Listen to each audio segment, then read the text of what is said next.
एक ऐसी सेलिब्रिटी जिसकी कमाई करोड़ों में है, जो टेलर स्विफ्ट, अंबानी, डुआ लिपा सबसे ज्यादा अमीर और इन्फ्लुएंशियल है। एक ऐसी एक्ट्रेस जिसके घर में कम से कम 500 नौकर हैं। जी हाँ, मैं बात कर रहा हूँ तानिया मित्तल की। ये वही लड़की है जो अभी बहुत पॉपुलर हुई थी महाकुंभ के टाइम पे, पर ये एक नंबर की झूठी और फरेबी है। मगर ऐसा क्यों? जैसे वो मेरा बिस्किट है लंदन से आता है, तो हर 2 महीने में कोई लंदन से बिस्किट ला के देता है, वरना मैं रोने लग जाती हूँ। आखिर क्या है ये पूरा तानिया मित्तल कंट्रोवर्सी? और सिर्फ यही नहीं, प्रियंका जग्गा म्यूज जिन्होंने किसी की गुजरी माँ को उल्टा बोला, स्वामी ओम जिन्होंने अपने पेशाब से बिग बॉस रंग दिया। अपने ये क्या है? ये इसकी एंड क्या प्रियंका जग्गा वापस आ रही है बिग बॉस में एक और बार? ये वीडियो देख के आप भी समझ जाओगे कि बिग बॉस सही में कितना खतरनाक है। तो I present to you the top 5 most controversial figures of big boss excluding Salman Khan. उन पे वीडियो बना चुके ऑलरेडी। तो सलमान खान बिग बॉस में कुछ ही टाइम अपना आपा खोते हैं। Mostly he is like a father figure to everyone in the Bigg Boss. But एक टाइम तब था जब सलमान खान का गुस्सा बिल्कुल कंट्रोल ही नहीं हुआ। एक कभी भी इस शो पे आई, कलर्स चैनल पे आई, I will never work with colors ever. तो बात है बिग बॉस सीजन 10 की, जब मेकर्स ने डिसाइड किया था कि इस बार सेलिब्रिटी से ज्यादा कंटेंट नहीं मिल रहा है, तो वो लोग आम जनता को भी कॉमनर्स का टैग बोल के यहाँ लाएंगे। और इसी भाई रोजगार दिलाओ स्कीम के तहत बिग बॉस में पार्टिसिपेट करने आई थी प्रियंका जग्गा म्यूज। एंड वो अंदर आ तो गई, बट वो काफी ज्यादा प्रॉब्लमेटिक थी। उन्होंने ओपनली माँ बहन की गालियां देनी स्टार्ट कर दी, सब कंटेस्टेंट्स पे पर्सनल अटैक्स किए। इनफैक्ट कुछ रिपोर्ट्स बताती है कि उन्होंने मेरी बचपन की क्रश लोपामुद्रा राउत पे भी इतने घटिया कमेंट्स पास किए थे कि उसको टीवी पे एयर भी नहीं किया जा सकता था। एंड सबसे शॉकिंग बात थी कि प्रियंका ने एक कंटेस्टेंट मन्नू पंजाबी, जिनकी माँ का उस वक्त इंतकाल हुआ था, उन पे भी कुछ डिग्रेडिंग कमेंट्स कर दिए थे। ये साउथ दिल्ली बैडीज भी ना पूरा घर कलेक्टिवली इन पे हेट करता था। एंड लिटरली पूरा बिग बॉस हाउस एक तरफ था और दूसरी तरफ प्रियंका जग्गा और इनका एक और साथी था, जिसकी बात हम आगे करेंगे, स्पॉइलर नहीं दूंगा। लेकिन इनका सारा ड्रामा तब निकल गया जब सलमान खान ने इनको बिना नॉमिनेशन के घर से बाहर निकाल दिया। तो ये बात है बिग बॉस सीजन 10 के एक वीकेंड के वार एपिसोड की, जहां मैंने जैसे बताया सब कंटेस्टेंट्स बहुत ज्यादा परेशान थे। सलमान खान ने जम के प्रियंका को बैश किया, ये बोलते हुए कि उनका बिहेवियर सबसे एग्रेसिव था। सबसे ज्यादा गालियां उन्होंने इस घर में दी थी, लेकिन प्रियंका ने एक गलती कर दी, भाई को टोक दिया। प्रियंका ने कहा कि सर आप पहले मुझे ये बताओ, आप मुझे वापस सीक्रेट रूम से मेन घर में क्यों लाए हो? पहले सर आप मुझे ये बताइए, जब मैं सीक्रेट रूम से यहाँ नहीं आना चाहती थी, मुझे क्यों लेके आए आप?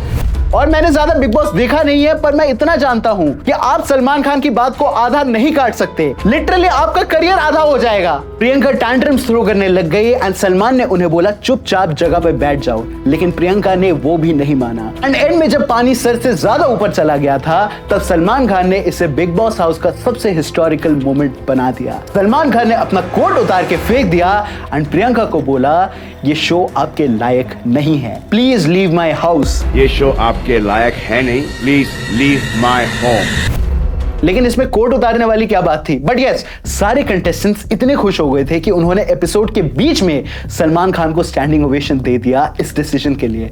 सलमान ने यह तक बोल दिया कि अगर फ्यूचर में प्रियंका कभी भी कलर्स चैनल पर आई, बिग बॉस पे आई, तो सलमान खान बिग बॉस और वाईकॉम के साथ कभी काम नहीं करेंगे। एक कभी भी इस शो पे आई, कलर्स चैनल पे आई, I will never work with colors ever. And that was so fucking strong भाई। इतना कोड मैंने भाई को कभी होते हुए नहीं देखा है। एंड अभी रूमर्स भी आए थे प्रियंका की तरफ से कि बिग बॉस वालों ने मुझे फिर से शो पे बुलाया है, but that's hardly true. And ऐसे प्रियंका ने बिग बॉस को एक अनफॉरगेटेबल कंटेस्टेंट दिया। जहां प्रियंका को तो घर से निकाल दिया गया था, लेकिन उनके एक साथी ने सबका जीना खराब कर रखा था। तो प्रियंका की तरह बिग बॉस में एक और आदमी भी था जिसने उल्टी हरकतें की हुई थी, लाइक गाली गलौच वगैरह। बट हद तब हो गई थी जब इसने पेशाब ही फेंक दिया था। अपने क्या है? What is this not Oh my God! तो ये बात है अगेन बिग बॉस सीजन 10 की, जिसमें एक सेल्फ प्रोक्लेम्ड बाबा आए थे जिनका नाम था स्वामी ओम। अब मैंने सेल्फ प्रोक्लेम्ड इसीलिए कहा क्योंकि इनकी हरकतें काफी स्ट्रेंज थी। स्वामी ओम ने क्लेम किया था कि वो प्योर वेजिटेरियन आदमी है। जाहिर सी बात है कि मैं नॉनवेज बिल्कुल नहीं खाता, फल लेता हूँ यदि समय मिलता है तो। लेकिन एक बार बिग बॉस के डाइनिंग टेबल पे खाना खाते हुए उन्होंने गलती से मछली खा ली थी, पर इस पे स्वामी ओम बाकी कंटेस्टेंट्स पे चिल्ला पड़े कि उनकी वजह से उन्होंने ये फिश खा लिया। अब जब वो घर से बाहर जाएंगे तब उन्हें इसका पश्चाताप करना पड़ेगा। बट क्या इसके बाद वो रुके? नहीं, उन्होंने कहा अब पाप हो गया है तो हो गया है। ये मैं नहीं बोल रहा हूँ, उन्होंने खुद बोला। एंड साथ ही साथ मटन और चिकन वाले कटोरियां भी अपनी तरफ सटका ली। उन्होंने कहा कि बाहर जाके एक साथ मैं पश्चाताप कर लूंगा। नॉन वेज है। नहीं है नॉनवेज भाई। मुझे क्या पता है, तो मुझे तो सब्जी लगा। खा रहे हैं अभी भी। पाप कर ही लिया तो खुल के करूंगा ना। और फिर मैं मीट भी खा ही लेता हूँ। यहाँ पर खाऊंगा, बाहर जाने के बाद प्रायश्चित करके फिर से मैं इसको छोड़ दूंगा। गुरुजी 2 पीस वापस डालो। मैं नहीं दूंगा। बट ये तो फिर भी नॉर्मल है। बट अभी चीजें बहुत बिगड़ने वाली थी। I am really sorry. I apologize on this man's behalf. I am really sorry. एक बार सलमान खान बाबा ओम पे इतना भड़क गए थे कि उन्होंने बोला कि आज से मैं आपको बाबा नहीं बुलाऊंगा, आप बाबा बुलाने के लायक ही नहीं हो, आज से मैं बस आपको ओम बुलाऊंगा। एंड ये इसीलिए था क्योंकि स्वामी ओम कंटेस्टेंट से टास्क के टाइम पे भी कई बार फिजिकल हो जाते थे। तो पॉइंट की टास्क या तेल लेने पहले स्वामी ओम को संभालो। चलो ये तो समझ गए यार, बिग बॉस हाउस से कुछ ना कुछ तो होता ही रहता होगा। पर फिर भी ऐसा क्या ही हुआ होगा जिसके कारण बिग बॉस ने भी टीआरपी छोड़ के इन पे ही केस कर दिया था। ट्रस्ट मी, बहुत घिनौना है ये। तो ये बात है एक कैप्टनसी टास्क की, जहां अगेन मेरी बचपन की क्रश बानी जे और स्वामी ओम एक टास्क कर रहे थे घर के नए कैप्टन बनने के लिए। इस टास्क में दोनों कंटेस्टेंट्स को एक पिरामिड बनाना था कंटेनर्स की मदद से, और बाकी घर वालों को उनकी मदद करनी थी। जैसे अगर आप मुझे सपोर्ट कर रहे हो कैप्टनसी के लिए, तो आप मेरा पिरामिड बनाने में मेरी मदद करोगे। एंड जो मेरा ऑपोजिट खड़ा है, जिसको आप सपोर्ट नहीं कर रहे, उसका पिरामिड आप तोड़ोगे। एंड जैसा आपने गेस कर लिया होगा, प्रियंका जग्गा के जाने के बाद स्वामी ओम बिल्कुल अकेले पड़ गए थे। एंड लिटरली पूरे घर ने बस बानी जे को सपोर्ट देना चाहा था और स्वामी ओम को नहीं। एंड इसी टास्क में रोहन मेहरा, जो कि एक कंटेस्टेंट थे, वो बार बार स्वामी ओम का पिरामिड तोड़ देते हैं और स्वामी ओम फुल इरिटेटेड हो जाते हैं। और एंड में वो एक कंटेनर में अपना यूरिन डालते हैं और उसे बानी जे और रोहन मेहरा पे फेंक देते हैं। अपने शिट, ये क्या है? What is this nonsense? Oh my God! ये इसकी सूसू पेशाब है। लाइक व्हाट द फक भाई। इसके बाद स्वामी ओम को तुरंत बिग बॉस हाउस से एलिमिनेट कर दिया गया था। सलमान खान ने ऑफिशियली ऑन एयर तो उनकी कोई क्लास नहीं लगाई, बट अगर लगाते तो कितना क्रेजी होता, ये सोच सोच के मैं आज भी कभी कभी हंस लेता हूं। स्वामी ओम ने बाहर निकल के मीडिया से कहा कि इनमेट्स उनके खाने में ड्रग्स मिलाते थे एंड सलमान खान एक आईएसआई के एजेंट हैं। आई मीन व्हाट भाई। वैसे मुद्दे से याद आया, अगर आपको पता है बिग बॉस ओटीटी में एक बार पुनीत सुपरस्टार आए थे। हाँ, वही लॉर्ड पुनीत सुपरस्टार भी आए थे और वो एक ही हफ्ते में निकल गए थे शो से। और कंटेस्टेंट्स ने क्लेम किया था कि पुनीत वॉशरूम जाने के बाद फ्लश नहीं करते थे। भाई हगना मूतना सब यही हो रहा है तो लोग खाना खाते हुए बिग बॉस कैसे देखते हैं? एंड ये सब भी ठीक है, पर मिसोजिनी, वहां मुझे प्रॉब्लम है बहुत ज्यादा। बिग बॉस सीजन 10 बहुत ज्यादा कंट्रोवर्शियल था, तो मेकर्स ने सोचा अगले सीजन में एक ऐसे इंसान को क्यों ना लाया जाए जो सलमान खान से बहुत अच्छी तरह बैश हो। एंड उन्होंने डिसाइड किया जुबैर खान को लाने का, जो कि एक डायरेक्टर और प्रोड्यूसर थे।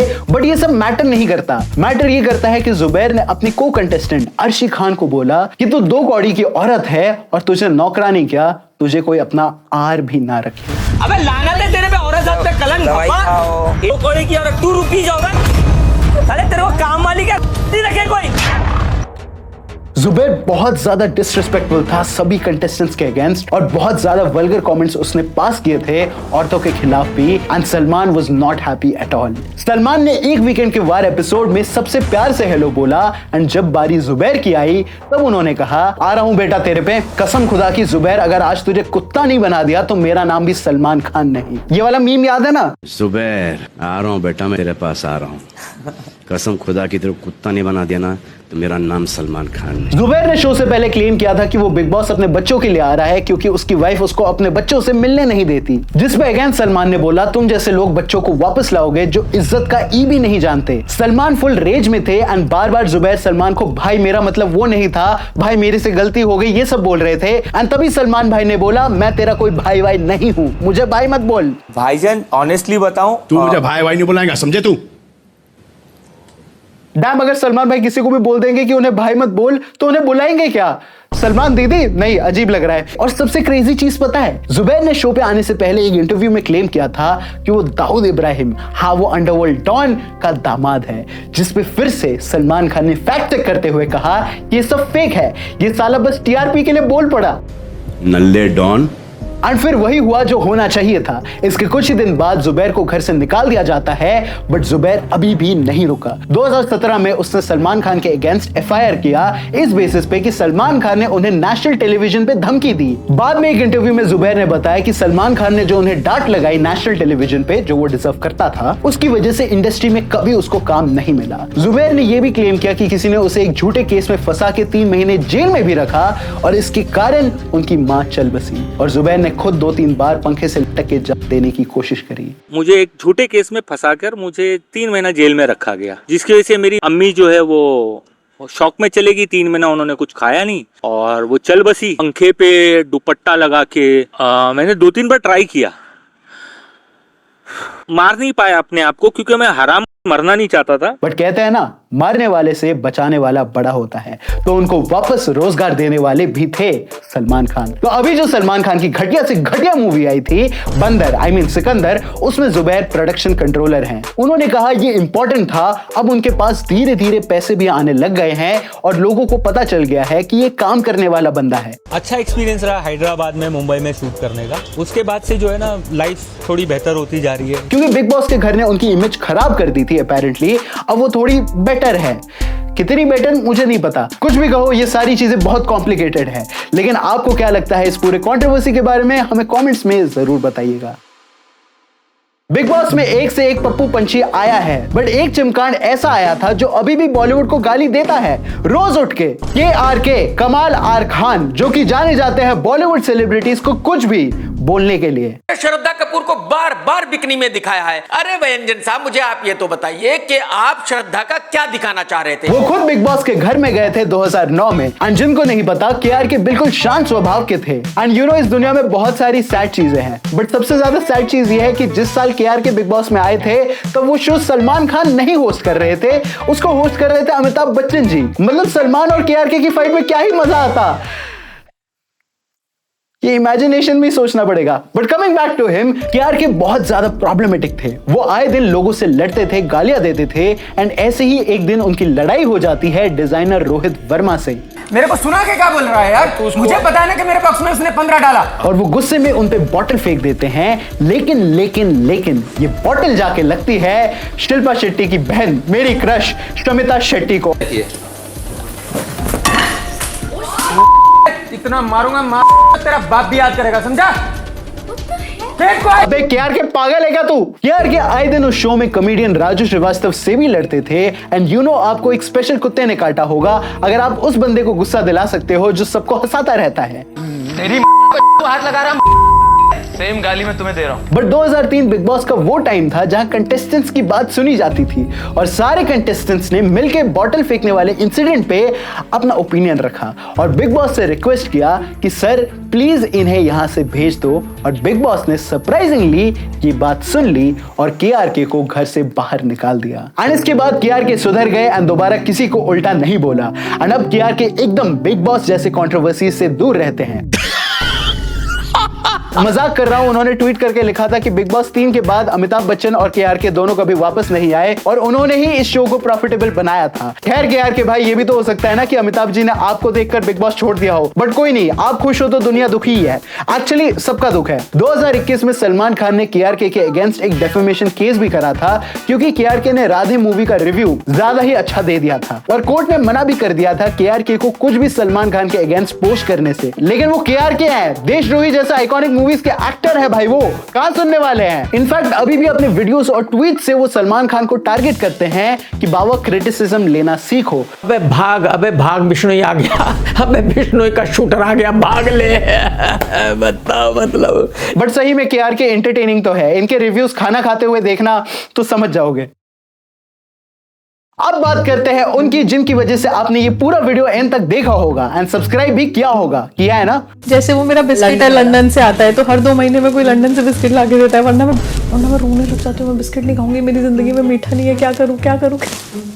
बहुत तमाशा करती हूँ मैं। बिग बॉस सीजन 19 में आई तानिया मित्तल जो कि 2018 में मिस एशिया टूरिज्म यूनिवर्स रह चुकी है। जहां तानिया ने बोला कि उनके पास 150 बॉडीगार्ड्स हैं, उनके घर में लिफ्ट है और वो लिफ्ट सिर्फ खाना भेजने के लिए यूज होता होता है। वो बहुत संस्कारी है क्योंकि वो साड़ी पहनती है और बाकी एक्ट्रेसेस को देखो वो कैसे कपड़े पहनती है। उन्होंने कुंभ के मेले में एक पुलिसमैन को बचाया था। वो इतनी ज्यादा अमीर है कि पूरा ग्वालियर उनको जानता है, शायद उधार लिया हो। वो 27-28 साल से 6 बजे के बाद घर से बाहर नहीं निकली हैं। I mean, वाओ, ये तो पेट्रियार्की से फॉर्म हुए पेरेंट्स की आइडियल बहू है। कॉफी पीने पता है मैं कैसे जाती हूँ? ग्वालियर से जाऊंगी आगरा, आगरा से कॉफी खरीद के, कॉफी पीऊंगी नहीं, वो कॉफी एकदम ठंडी होनी चाहिए, आइस बॉक्स साथ में चलेगा, कॉफी उसमें रखी जाएगी, फिर पीछे गार्डन है वहां जाके सिर्फ तभी पीती हूँ। तो अगर मुझे महीने में 3 कोल्ड कॉफी पीनी है तो ये पूरा ठटराक चाहिए मुझे। वहां पर क्योंकि इतनी सी बात पे लोग शॉप समझ में बताया नहीं बता सकते। ओवर है ना, ये ओवर नहीं है, ये तो बेसिक है मेरा। ओवर तो तूने सुने नहीं है, मत बोल भाग यहां से। बट क्या हो अगर मैं आपको बताऊं कि ये सारी बातें झूठ हैं।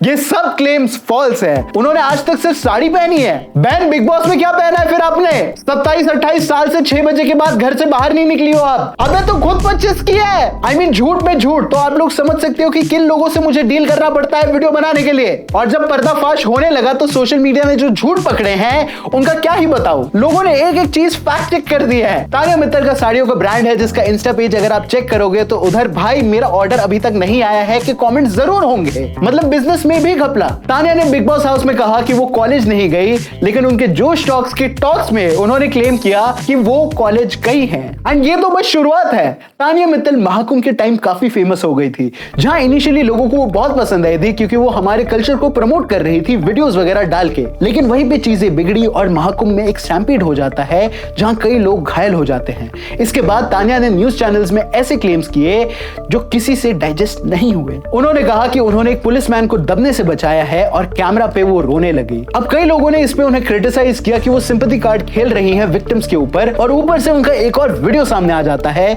जहां वो लोगों की हेल्प तो नहीं बल्कि उनको इंस्ट्रक्शंस दे रही है बिना छुए। लोगों ने उनको ओवर एक्टिंग करने वाली औरत बोलना स्टार्ट कर दिया। अभी तो रुको, तानिया ने यह भी क्लेम किया था कि उनका घर एक महल जैसा है और बिग बॉस का घर सबसे छोटा घर है जिसमें वो आज तक रही हैं। लेकिन लौंडे उनके ग्वालियर के घर तक पहुंच गए थे ये दिखाने की मैडम तो झूठ बोल रही है। वो अक्सर ये कहती हैं कि उनका आलीशान राजमहल है और 150 के करीब उनके सिक्योरिटी गार्ड साथ में चलते हैं, लेकिन यहाँ तो कोई सिक्योरिटी गार्ड दिखाई नहीं दे रहा। उन्होंने क्लेम किया कि वो साड़ी पहन के यहाँ तक आई है और बॉलीवुड एक्ट्रेसेस को काफी क्रिटिसाइज किया कि वो छोटे कपड़े पहन के आती है एंड ऑल। बेसिकली वो आंटी जिनका साड़ी में पेट खुद दिखता है। लेकिन बहन, आप अपने पुराने मिस टूरिज्म के टाइम के वीडियोस डिलीट करना भूल गए क्या? यार ये लड़की भी ना। तानिया ने क्लेम किया कि वो इतनी अमीर है कि 5 साल से उन्होंने कोई साड़ी दोबारा नहीं पहनी, मतलब एक बार पहन के दोबारा नहीं पहनी। तो मैडम इधर क्या आपने फ्रैंकेनस्टाइन का मॉन्स्टर पहना है? तानिया ने क्लेम किया कि उनके पास 800 लोगों का स्टाफ है और उनका घर एक महल जैसा है। येट इनके पुराने घर के वीडियोस आप देखोगे तो आपको लगेगा साला इससे बड़ा तो वो नाला है जिसमें पुनीत सुपरस्टार लेट के वीडियो बनाता है। एंड यू नो, जैसा मैंने बताया तानिया मित्तल का एक बिजनेस भी है,